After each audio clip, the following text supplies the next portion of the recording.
morning, everyone. It is a pleasure for me to welcome you to this panel discussion on geopolitical risk and supply chains.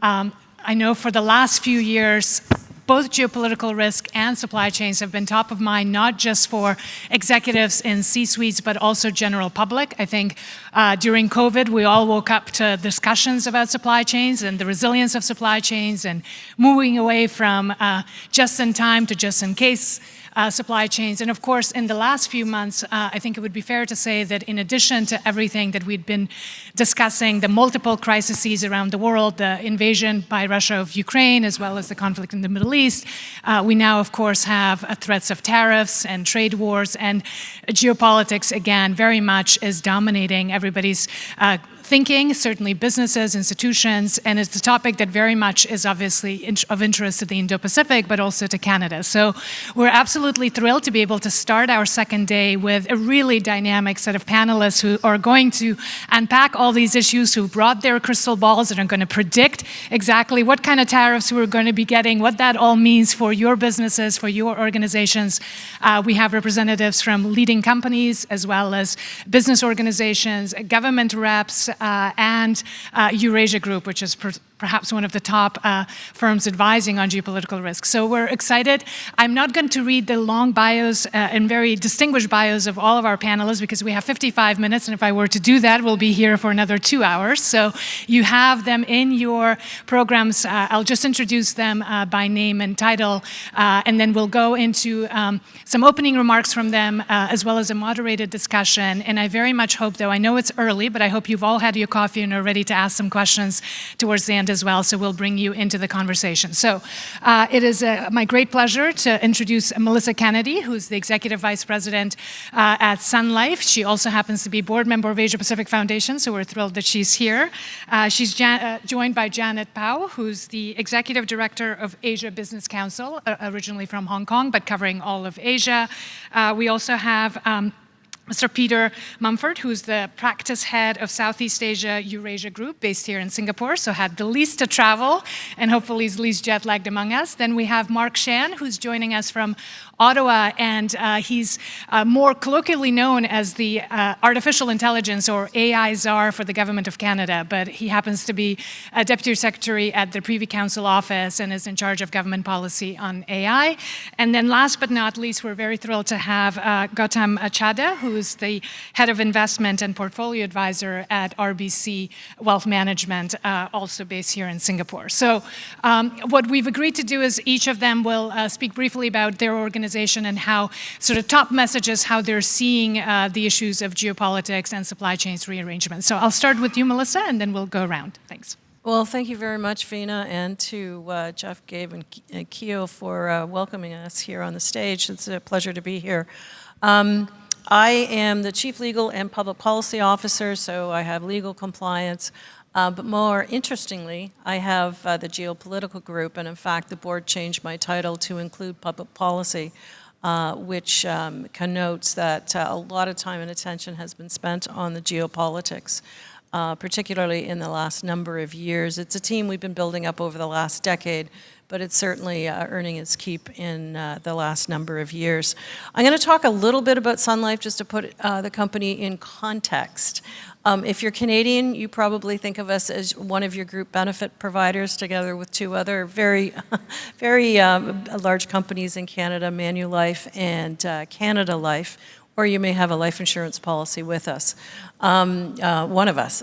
In fact, only about 30% of the earnings for the company come from Canada. 50% comes from the United States, and 20% comes from Asia.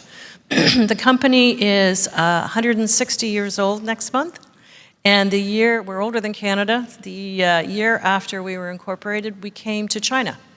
So we, and actually Manulife, have a similar footprint out in Asia. We've been in Asia for over 130 years. We're in 8 countries, markets here. Singapore is our newest, but Philippines, we've been since the 1890s, Hong Kong, the same. We have joint ventures, 6 joint ventures across the organization and region. We're also in Vietnam, Malaysia, Indonesia, mainland China, and India. The other aspect of the company you may not realize, and again, most Canadians, I certainly did not, is we are actually the largest asset manager of AUM in Canada, having $1.5 trillion of assets under management. Manulife also has a very large profile in that respect too. So asset management, life insurance, health products, and wealth solutions are what we provide to 85 million clients around the world, 35 million of which are in Asia. So needless to say, we have been navigating geopolitics for many, many years. We've gone through a couple of world wars, earlier trade wars. We actually were kicked out of China during the Cultural Revolution. Now we're back.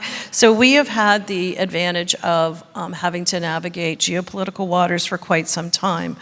And as I say, we have a geopolitical team of a number of people around the globe whose profession and day-to-day job is to analyze the geopolitics. So throughout the last number of years, we've really refined this to incorporate tabletop exercises, which we consult with people like your Asia Group to help us develop those, so many stakeholders externally. Geopolitical risk appetite statements have been amended on the last number of years, and various ways in which we try to manage the risk of geopolitics, which is a real risk and becoming even more so over the last number of months, if not years. With all that said, I think I'm going to leave 3 takeaways. One is we found that the importance in geopolitics is scenario planning.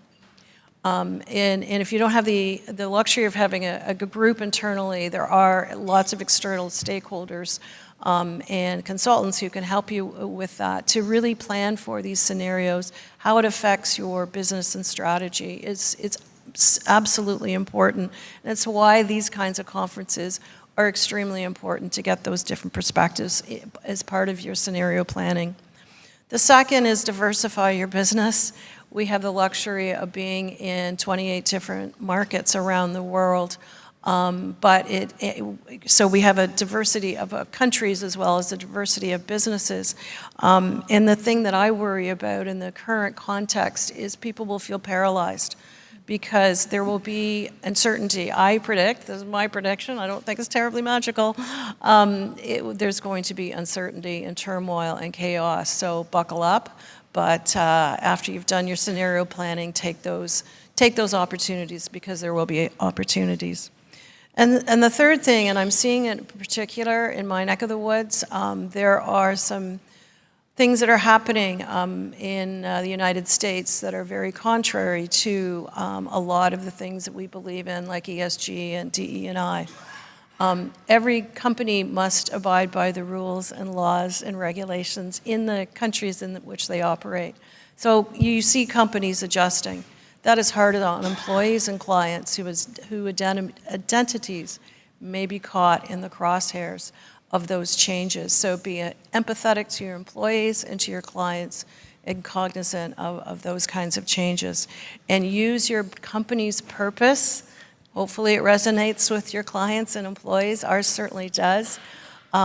Use that as your North Star. Ours is lifetime financial security and healthier lives. So use that, revert to that as your North Star. Great. Thank you so much, Melissa. That's great. Both the historical perspective of a company that's been around for more than 100 years and has seen other times of turbulence, but also these 3 practical ways of dealing with geopolitical risk: scenario planning, diversifying, as well as having empathy and sort of understanding that everybody's trying to do the best they can, while also recognizing that it's best not to be paralyzed, given that this new reality is probably going to be with us for the foreseeable future. So I think that's a great way to get us started. Janet, I'll turn to you to maybe speak both about the Business Council, but also how these risks are impacting businesses in Asia in particular. Thank you very much, Vina, and thanks everyone. I'm Janet Pao, and I'm the Executive Director of the Asia Business Council. We are an independent association serving a consortium of Asia-headquartered businesses, specifically 80 plus CEOs and chairmen of Asian businesses. So they are some of the largest publicly listed companies, family conglomerates, and homegrown companies based in Asia. So we come together with them, and we're also a business think tank, and we talk about how the changing global order is impacting businesses in Asia throughout the region and for specific countries. So our members represent all of the major Asian economies. So I think most of you here know that for businesses, predictability is very important, and businesses in Asia, in my organization, are very worried about the state of the rules-based global order that we have known for the past number of decades. And of course, many of the Asian economies, Singapore included, and Canada included, are caught between the two superpowers, the US and China. And I think that the worry on everyone's minds is how middle powers can survive and thrive amidst the increasing tensions of the two superpowers. And this is really refracted through trade, technology, international relations, and other realms as well. So I think that there is actually no one who has strategic autonomy. So in terms of global supply chains, everyone, like Melissa is saying, many companies are trying to diversify, and there's a lot of strategic space and opportunities actually for cooperation. And certainly at the Asia Business Council, we've actually done a recent study on, we're calling it the Asia Manufacturing Diversification Index. So a lot of companies are looking at China plus one, China plus two locations around Asia. So we look at many characteristics of diversification and what countries can do to become more competitive. But as we're looking at both manufacturing and services value chains, we're not just talking about making cheap things in Asia, which actually in the past decades, that has been what Asia has really grown its economy through, is to supply abundant labor to make goods at an accessible price point, mainly exporting to the West, and lots of Asian economies have benefited from that. But in the future, supply chains are going to be digital, it's going to be based on innovation, and every country has to think about the capacity of their businesses and also workers to innovate. So I think that's going to be really the watchword of the day of our times is diversification, and the countries that are able to find the most partners in the most number of areas to benefit both their own national interest and to gain international bridges will be the ones who are winning, and also the ones who are able to contain the highest amount of ambiguity in their governments in terms of the shifting political alliances will also be the ones benefiting. And lastly, I think we have actually co-authored a study with the McKinsey Global Institute recently looking at how Asian business executives think about the future. And of course, in terms of population, economic might, Asia is going, and also technological innovation, Asian countries are really stepping up and taking a broader and broader share of these, of global share in these realms of technology, of labor, of trade. And I think we have to find ways to understand how different Asian economies and businesses can work together to benefit in this changing global environment, and some will say more turbulent. But also, I think there's a really big need to make sure that countries are actually benefiting their own populations and generating more inclusive growth and more sustainable growth and solving some of these complex global problems. Problems are global, but many solutions are local. So I think that's what we're really thinking about. So I'll end here, and we can Thank you so much, discuss Janet. further. And a number of the topics you've highlighted, I'm hoping we can get into the discussion in terms of the third way and how countries are managing the US-China competition, especially in this region, but also the China plus one, China plus 2 strategies and what that will look like in the current era of Trump 2.0, and as well as digital supply chains. So I definitely want to come back to all of that and the opportunities that also exist, because we often talk about disruption as a potential risk and the sort of negative elements of it, but there's also potentially a lot of opportunities to increase one's competitiveness. Mark, if I could come to you, perhaps to also lay the scene of some of the geopolitical risks that you are seeing. In fact, Eurasia, sorry, not to Mark, sorry, Peter. I'll come to Mark to you next. Peter, about Eurasia Group and your report that often looks at sort of the top risks of the year. So maybe you can highlight that for 2025. How much of that has actually proven to be not true already in the last 2-3 weeks with President Trump and the changes that he's introducing into the system, and also how you're advising companies to be dealing with them today? Thanks very much. Delighted to be here. I think this is probably my first Canadian conference. A great honor. Eurasia Group is obviously a geopolitical risk advisory firm. We are US headquartered, but have the great honor of working with many Canadian companies and have a growing contingent of senior Canadians in our firm as well. You mentioned our sort of top risk report. I would say mostly it's proven true, and particularly in the ones that about not to underestimate Trump. And indeed, we had as a red herring that Trump is going to fail, or that Trump would be, that this is a misconception, and I think that's proven the case. We have 10 top risks for 2025. I won't list them all because we'll be here all day, but I think there's 3 that are particularly pertinent for Asia. The first is US-China breakdown. And that going from a sort of managed decline in US-China relationships to an unmanaged decline in US-China relationships, with even more unpredictability and volatility about that.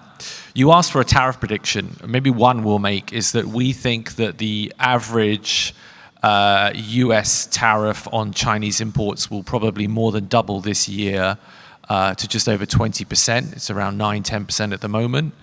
So a significant increase in the average effective rate of US tariffs on Chinese imports, but we don't think the 60% across the board will come in. So that's US-China breakdown, huge implications for Southeast Asia as well in terms of the sort of knock-on effects for supply chains and the others. Risk number 4, that was risk number 3 in our top 10. Number 4 is Trumponomics. And that is obviously, and I'm sure my colleague at RBSC will talk more about this, in terms of the immigration tariff policies that Trump is pursuing and the inflationary impulse that that's going to have on the US economy, the implications for rates, currency, that's going to have knock-on effect for the rest of the world and this region. Is it going to be harder to cut rates in this part of the world, for example, going forward when they're dealing with growth challenges? Does it complicate fiscal policy in this part of the world? I think that's going to be key. And then there's also the risk of tariffs in this part of the world. And I say if you're sat in Southeast Asia, if you think about sort of the Trump tariff story, there's really 3 dimensions you're thinking about. One is, what is Trump going to do to Southeast Asia directly? And there we would argue the risk is higher than it was under Trump 1.0, both because of large deficits in places like, large surpluses in places like Vietnam, also Thailand, Malaysia. Also the huge tech story in Malaysia puts it at risk, and it's a massive exporter of semiconductors to the US. These countries, are also of concern in terms of rerouting Chinese goods to the US, so concern to Washington. So number 1, what is the US going to do directly to Southeast Asia? Number 2, what is the US going to do to China, and what does that mean for Southeast Asia, whether it's more supply chains? We're not super bullish on a load more supply chains coming out of China. I think many have already moved. And number 3, which is often overlooked, is what is China going to do in response to what the US does, and what does that mean for Southeast Asia? And so obviously, if China devalues the RMB, unlikely in our view, huge implications. But one of the massive stories in this part of this world is excess capacity coming from China. And so one of the concerns is Trump ramps up tariffs on China. China pushes load more excess capacity down to Southeast Asia.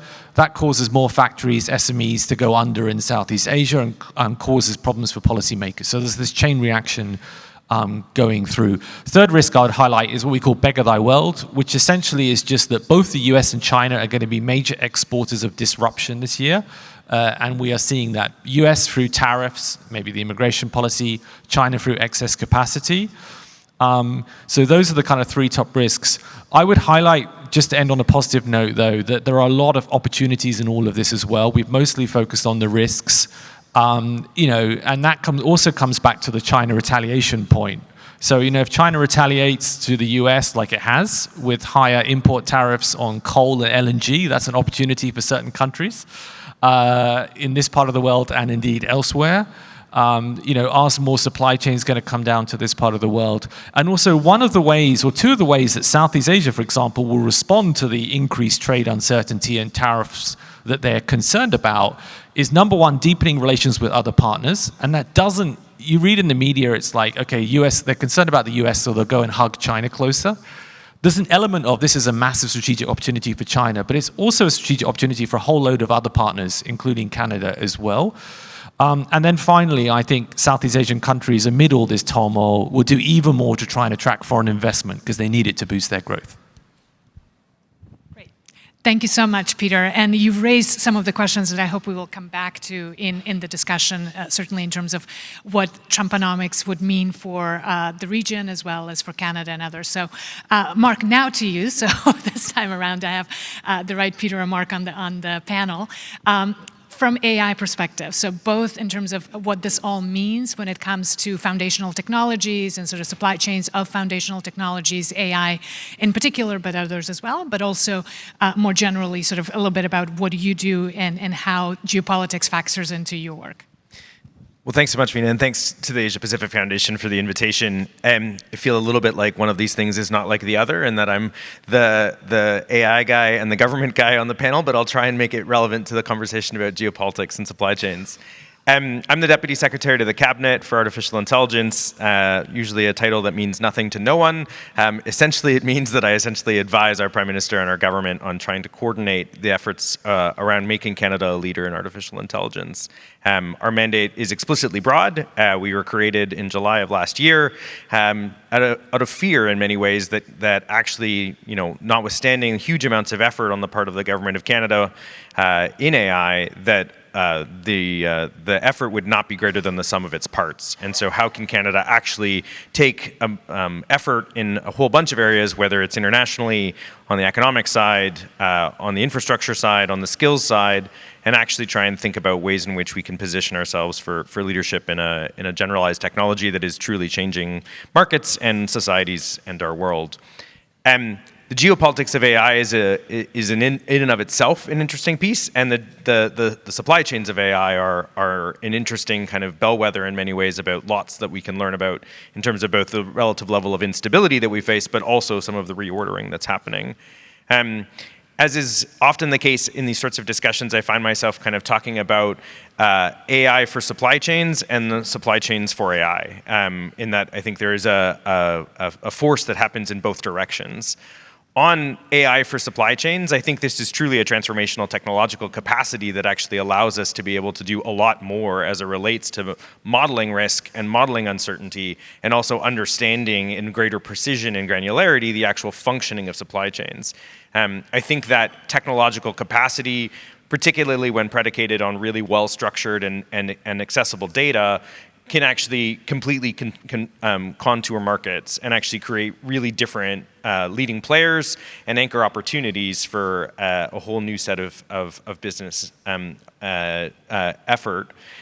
I think that assumption, though, is predicated on a few things. One is that the companies themselves actually have those sorts of core tools. Second of all, that they've actually structured their data well. And then third, that they actually have the skills and capacity to be able to deploy it and understand what it means from a probabilistic and a prediction capacity.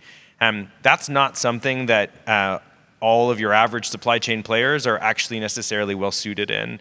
And so I think there is a market opportunity currently to be able to drive an AI advantage in supply chains and in the overall operations of particularly global business to be able to better leverage AI. And I think those who leverage it well may find themselves actually at significant advantage. And I think those who don't use it will maybe find themselves on a cutting room floor in terms of how they actually fall out within the market.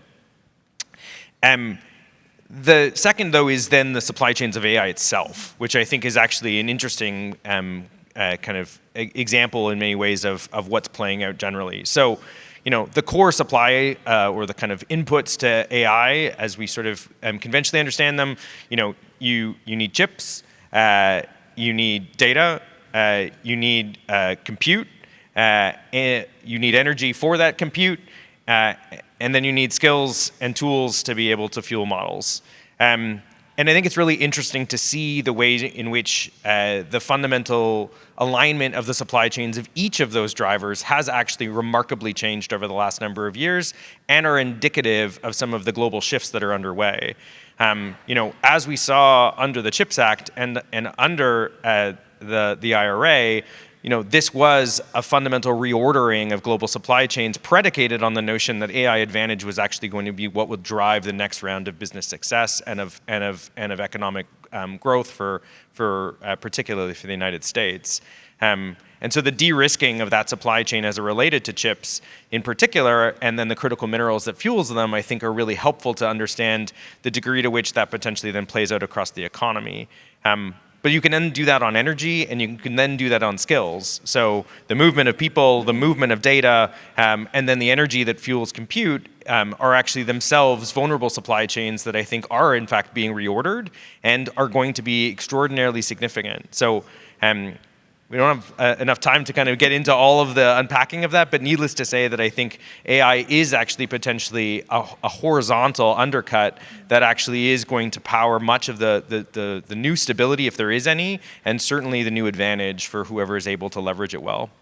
Absolutely. Thank you so much, Mark. You're absolutely right that there's so much to unpack in each element of this panel that we could have a whole dedicated 1 hour just looking at supply chains with respect to AI and AI for supply chains, the two elements that you mentioned. So that's a topic all in itself, but I'm glad that you've been able to put all of that on the table, and we can maybe try to weave some of that into the discussion as well. Gautam, you have been extremely patient, last but not least, and there's a lot that obviously has already been said, but I wanted maybe for you to bring into the discussion some elements of Trumponomics that has already been mentioned with respect to disruptions to supply chains and what that means for money and for investment and for inflation and interest rates and how we're seeing all of this interconnected in some ways. So I think you're the best person on the panel to kind of bring that dimension of the conversation, please. Good morning, and thank you for having me. I think I was supposed to introduce RBC as a bank, but given the audience, I think you all know. What I will say about RBC in Asia is that we need to do a bit of a better job about recognition of the brand. And the example I always give is, over the last 18 months or 2 years, we've seen a number of banks in the US and Switzerland undergo seismic stress periods, and they no longer exist. For us at RBC, during those periods, I looked around and all my colleagues were head down, analyzing markets, talking to clients, advising and repositioning portfolios. So one of the key things about working at RBC as an individual is you feel you're in a secure franchise. And it's the stability and the safety of the balance sheet and the way the bank is operating in very conservative values. And actually, the more that I've learned about Canada, the more I understand that RBC's brands also align with the values that Canadians have, which is thoughtfulness, conservative, and maybe take a little bit longer making an investment. But once they make it, and we've now been in Singapore for 50 years this year. So proud to be able to say that. My role is as an investment strategist and investment advisor to clients. I head up the team here in Singapore on global financial markets across asset classes, across instrument types. And looking at the discussion that we've had today, maybe I can just take one step back and make a couple of points. We're really undergoing a realignment of geopolitical relationships, and more specifically to this discussion, a rewiring of global trade. This has been happening, and perhaps under the current US administration, there's an accelerated effort that this is undergoing change. But actually, the catalysts have been there for some time. COVID had a hand in supply chain disruptions. The Ukraine-Russia conflict also had a hand. But also, if you go further back, the global financial crisis really caused economies like China to rethink, how do I make money? What is my GDP makeup? Back before 2008, Chinese GDP, domestic consumption accounted for about a third. Now, after policies to try and increase domestic productivity, that accounts for between 50 and 60%. So they're more self-reliant today than they were before the great financial crisis. And I think we'll see that across economies, and we're hearing tales of that with the other speakers as to how other economies and policymakers will think about it. The second point I wanted to make is that governments are concerned not just about supply chain disruptions, but territorial integrity. And we've seen that much more so in recent past. But the rules-based international order that Janet talked about is certainly changing. Those relationships are changing. And so from the perspective of allies, partnership, how you share defense spending, how you share defense contracts, how you share defense security, chip security for AI, who you sell your arms and armaments to, this is all undergoing dramatic changes in relationships. And so from an investment perspective, we have to think about the scenarios that have been discussed, but how do we actually position for that? Because you can't position how you did 10 years ago, or the past 10 years, I should say. It's going to look different going forward. And for both of these issues, the way I think about it is that the toothpaste is being squeezed out of the tube. It's not going to go back in. Today, certain relationships between countries have broken down. Are they going to go back to where they were before? I don't think that they will. And so if we don't think they'll realign to previous norms, we have to do the assessment to see how does this play out going forward. And I think the last point I wanted to make was, as an investor, being slow and static is probably the worst thing you can do at the moment. And there has to be a sense of agility. So some of the things that we look for in the investments we advise and make on behalf of clients is, what's the liquidity profile? Can we get out at a reasonable price without affecting outcomes and reposition to where the market's going? The one thing about financial markets that we can all agree on is they can be highly driven by sentiment and herd mentality. And so they often oscillate, but sometimes they swing greatly to hugely overvalued or hugely undervalued relative to the intrinsic value of an asset. And so being nimble and being able to reposition liquidity and risk in the portfolio quickly is a key component of how we're building portfolios today. And I think the last thing is making sure we're looking at whether it's a company or a government asset that we're investing in, it's got a level of resilience and an economic moat that can get through these uncertain, turbulent times that my colleagues on the panel have already alluded to. So I'll leave it there and happy to pick up with the debate. Okay, fantastic. Thank you so much, Gautam. And thank you also for reminding us that in times of disruption, going slow and static is actually not the approach, which I think we began with that with Melissa, you mentioning the same, that this level of disruption may be paralyzing to some, and the desire to kind of just wait and see and pause, and that might not actually be the answer, and that this is with us for a while, so we need to find new ways of working. And Gautam, you also reminded us that while the last 5 years may have seemed like a complete sort of inflection point and a change, that a lot of the seeds of this were planted during the financial crisis, and we in fact saw China as sort of the first mover on some of this de-risking and decoupling and self-sufficiency and onshoring work that also obviously now is very much making industrial policies in other countries adjust to that as well, right? So these shifts have been underway for a while, and some have been better at adjusting and some have not. So now to the unscripted portion of the panel, we can really start engaging with some of the things that came up. And Peter, maybe if I can start with some of the questions that you ask and get others on the panel to really start to weigh in. So with what exactly are we anticipating will happen with Trump with respect to Southeast Asia? Sort of what is Southeast Asia bracing for? What are some of the things that you're anticipating China will be doing in response to everything that's coming out of the US, both rhetorically as well as in action? So why don't you start us off, and then I'll get everyone else to weigh in on that as well. Sure, thanks. I mean, Southeast Asia at the moment is rather, perplexed, I would say is probably the best word, maybe like the rest of the world, and a bit bamboozled in terms of, what is going on and what's driving it. I think so far they're thinking, well, it seems Trump's mostly focused on the Americas, Europe and China, and certain issues that he's supposedly are driving the tariff decisions. Therefore, maybe Southeast Asia is not on the radar.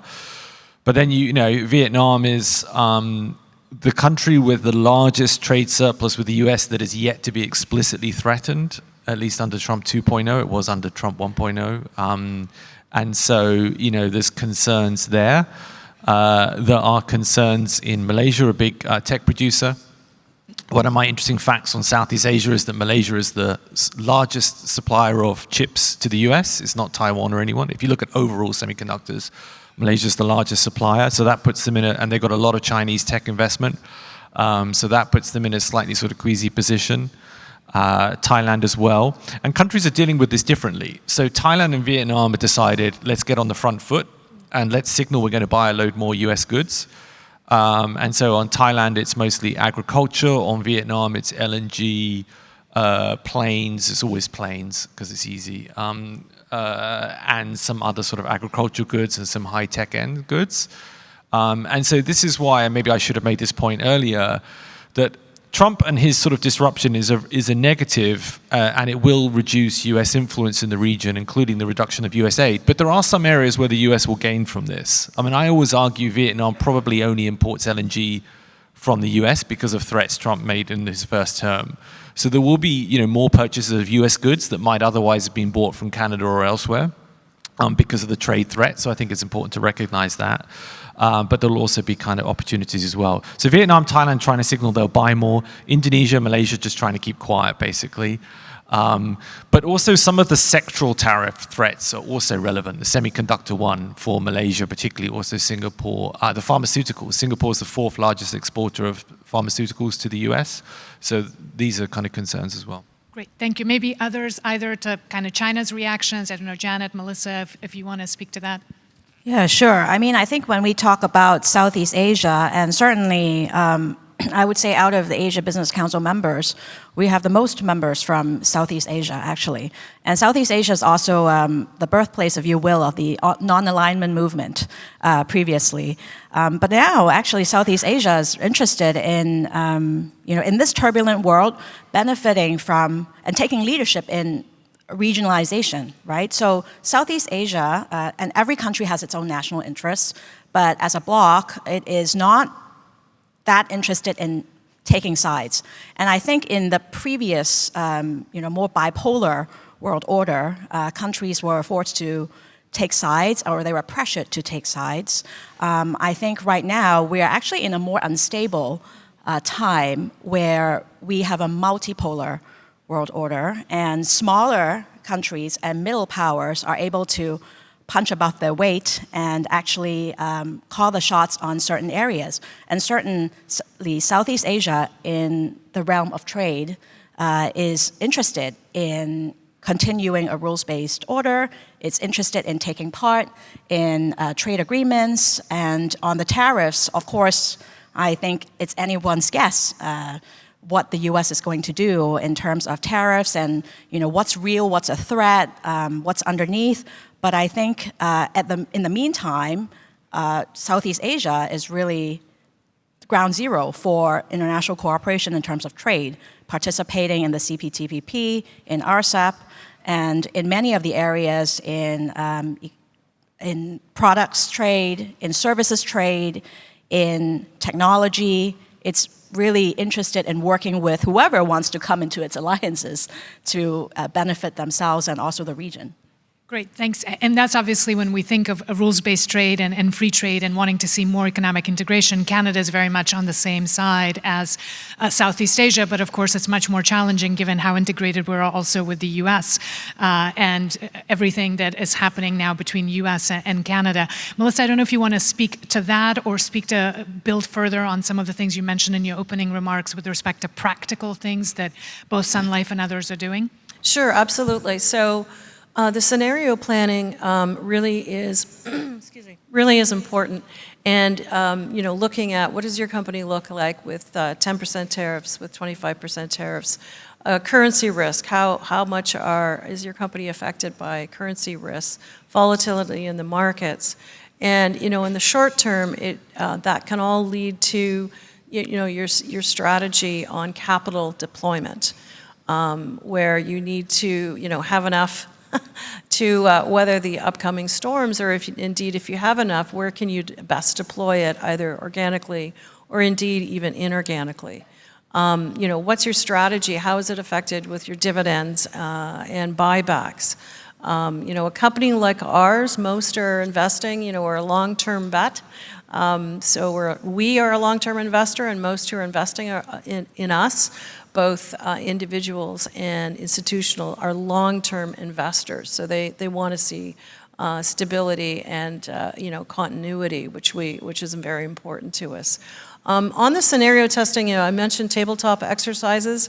What these are is with a massive amount of consultation, both internally and externally, we've come up with about 5 or 6. We're doing one actually next week, which you can guess what it's about, on coming up with various scenarios, putting the executive team, which I'm a member, with our CEO together 3 hours.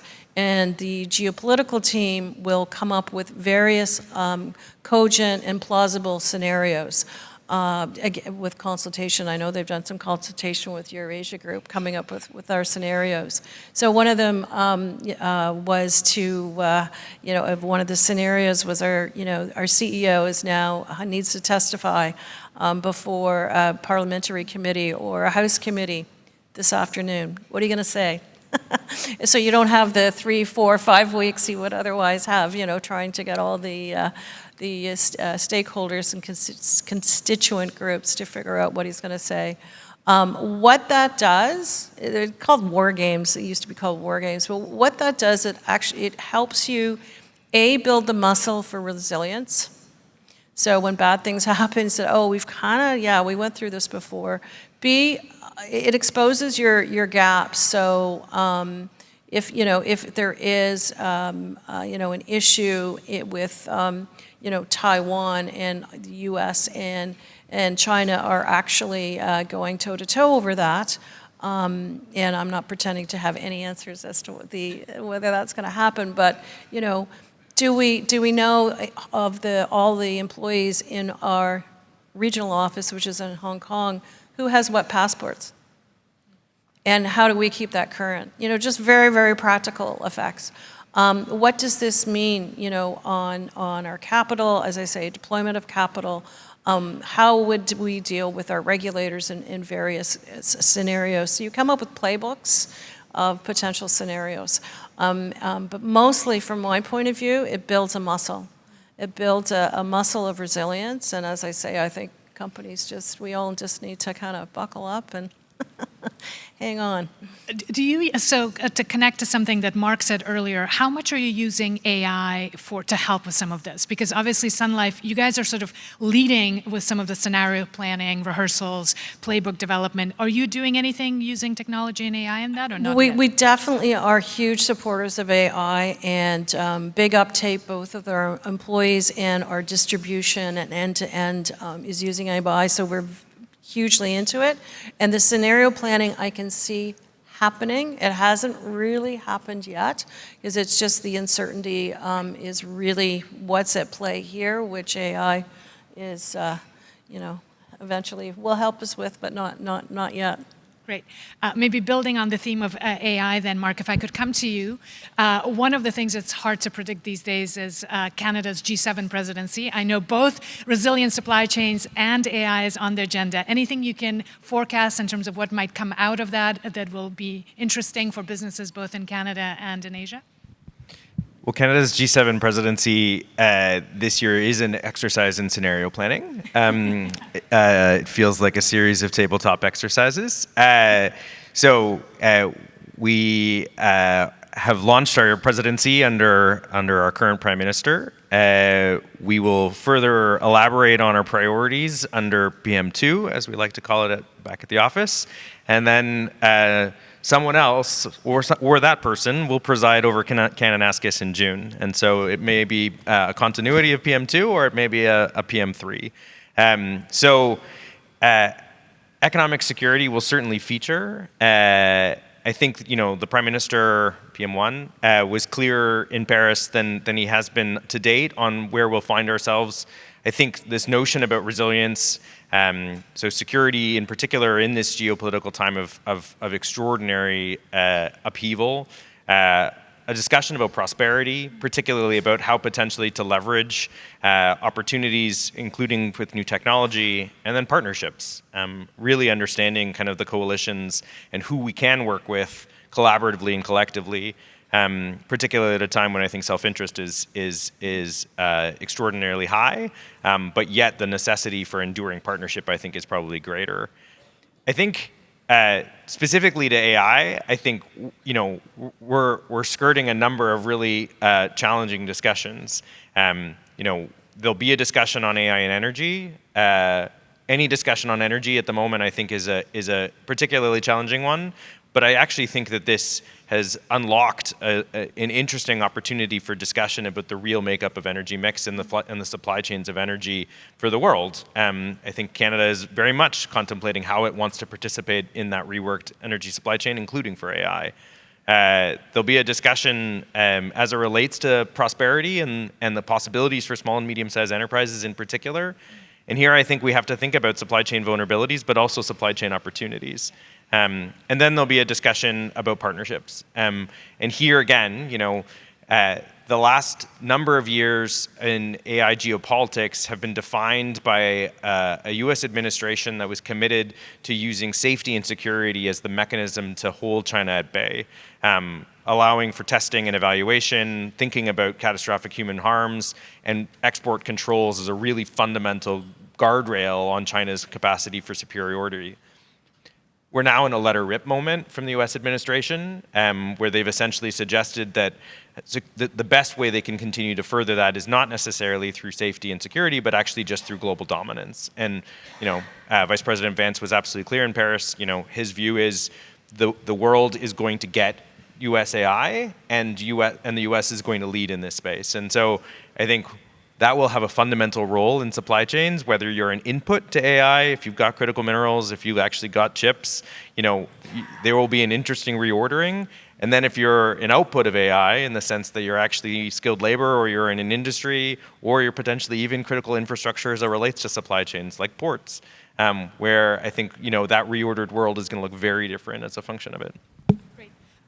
Peter, if actually I could put you on the spot, since Eurasia Group often is called upon to advise governments. If you were advising either PM1, PM2, or PM3 in terms of how to best organize the G7 and how to take advantage of this moment, especially when it comes to resilient supply chains, economic security agenda, what would that look like? Sort of what are some things that are actually doable in the current context in the next 6 months at the level of cooperative, sort of even a G7 cooperation framework? Yeah, I mean, I should stress, we advise companies, not governments. So I think, what was just outlined sounds pretty sensible. I mean, there's an extremely difficult environment right now to lead the G7. We don't know exactly who's going to be there. I mean, you've got not just a change in Canada, potentially. Well, certainly a change, but potentially another change. You've got a very likely change in Germany. As well. So I think, the mood music is particularly uncertain this year, but, it makes sense to focus on this and to keep that momentum going for, globalization per se. I think there's often this sort of the debate here about is globalization dead? And I've always been sort of against that argument. I think globalization's still alive and taking place. It's just taking place without the US. Maybe the governments can't quite afford Eurasia Group, so hence you're with the companies. We'll get a little bit of a pro bono advice here on stage. Maybe Gautam, if I could come to you.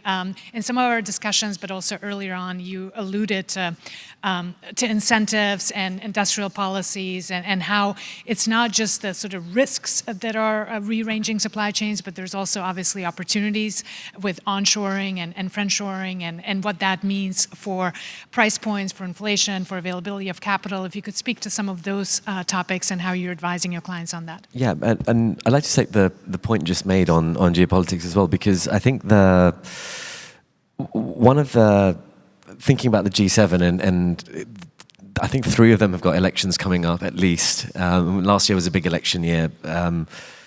What you're seeing is a change in political leadership. So Latin America now has a fairly successful until recent announcements. In Argentina, they managed to get inflation down from 100% to less than 5%. That's historically been a slightly more left of center economy, and that's changing. And I think we're seeing these changes. But from a G7 geopolitical risk element, one of the things all the governments seem to be doing is also diversifying away counterparty risk of assets.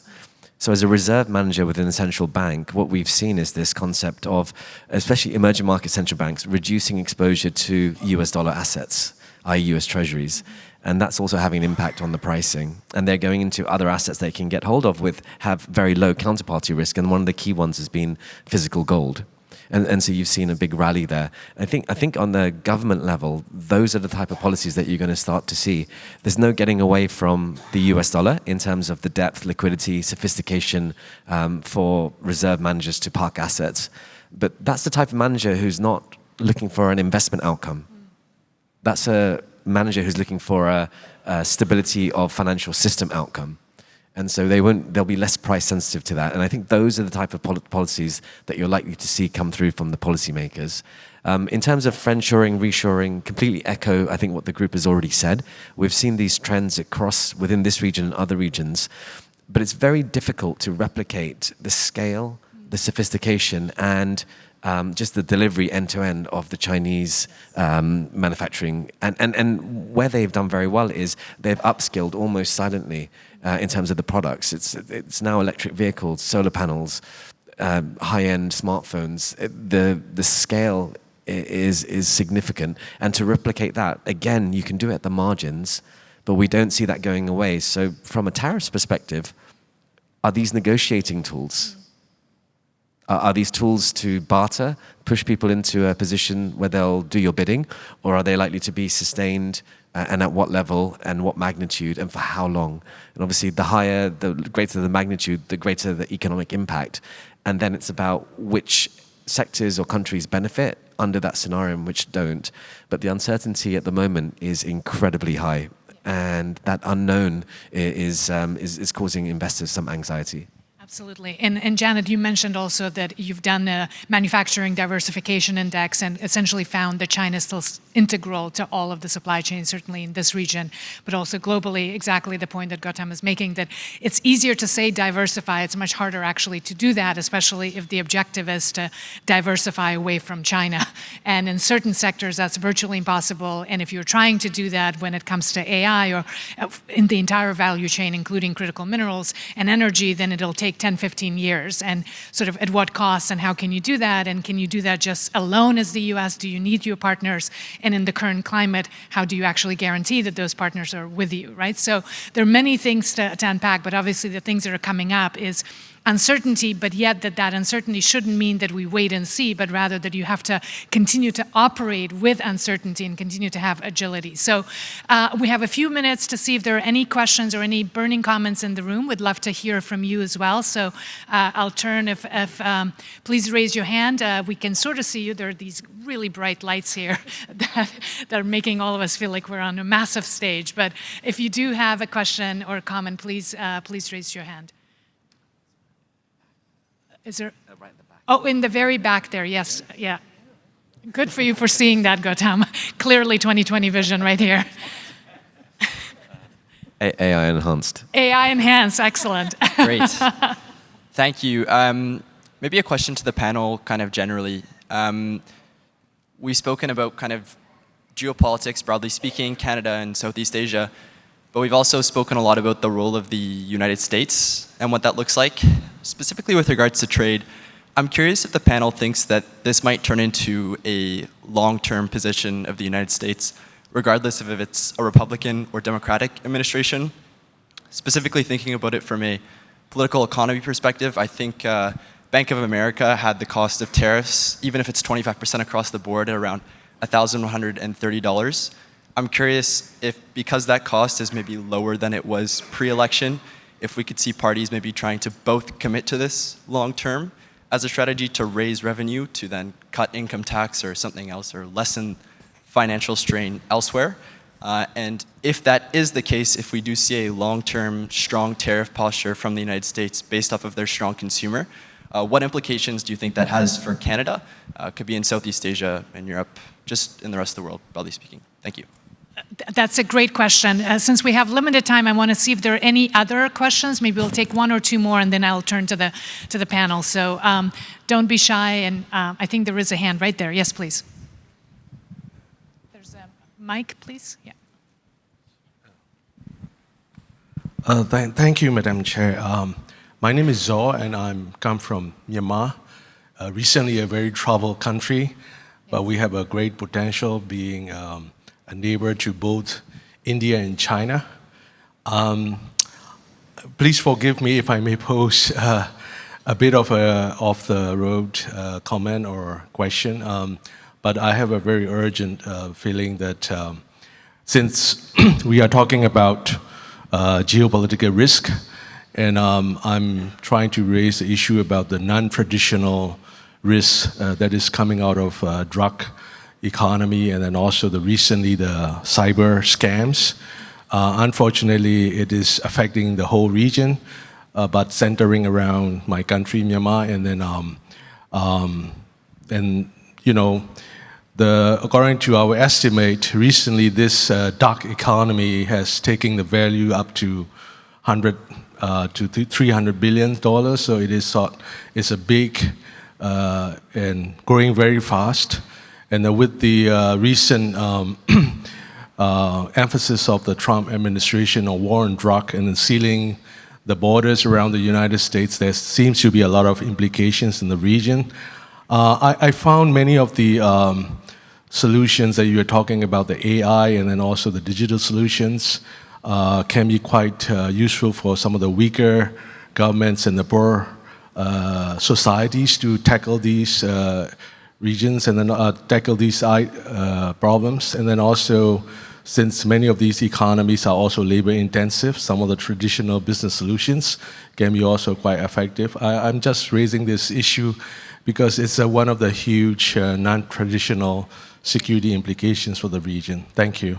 Thank you so much. And you're absolutely right. There are many topics we didn't have a chance to discuss. Certainly the impact of cyber threats as well as digital infrastructure, including subsea cables. There's a lot of conversation about that now. We didn't really have a chance to speak about sea lanes as well and the cost of shipping and the disruptions to that supply chain. So this topic is so big and we have such a diversity of expertise on the panel, but we could have handled that. But maybe if I could turn to the panel to address the question about the U.S.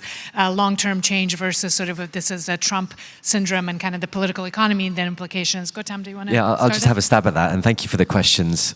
I think to think about the US having a long-term change from this administration is again misreading it slightly, and I'd reframe it. I would turn around and say, actually, it's a continuation of policy, because under the Biden previous Trump administration and under the Obama administration, the posture towards China from the US political apparatus was already hardening and getting slightly more defensive. So I think this is a continuation of policy path. And as I said before, I think perhaps this administration is using an accelerated version of this with lots of hyperbole. What actually comes through, whether it's posturing or what actually comes through in actual policy, remains to be seen. But it's interesting with the proposed 25% tariffs on Canada and Mexico that were announced, and then within 72 hours, they were delayed by a month, and we wait to see what the next decision will be. No tariffs have actually been implemented. And interestingly, they were only going to raise the energy imports by 10%. So they're very aware of their own needs as well. And I think it's very difficult to answer the question in terms of where will they settle at and long term will it be there. But I think we can certainly turn around and agree, or I would certainly turn around and agree that the change will be that governments around the world will now know that, look, if the US is behaving this way, I need to rethink my own supply chains, my own energy security, my own export partners. I can't just rely on one significant export partner for my energy. I need to have at least more than one customer. I don't think there's a business here that can be comfortable having just one significant customer. And so I think other countries' reaction function is what's going to change and be worth watching. Business and countries like Canada. Melissa.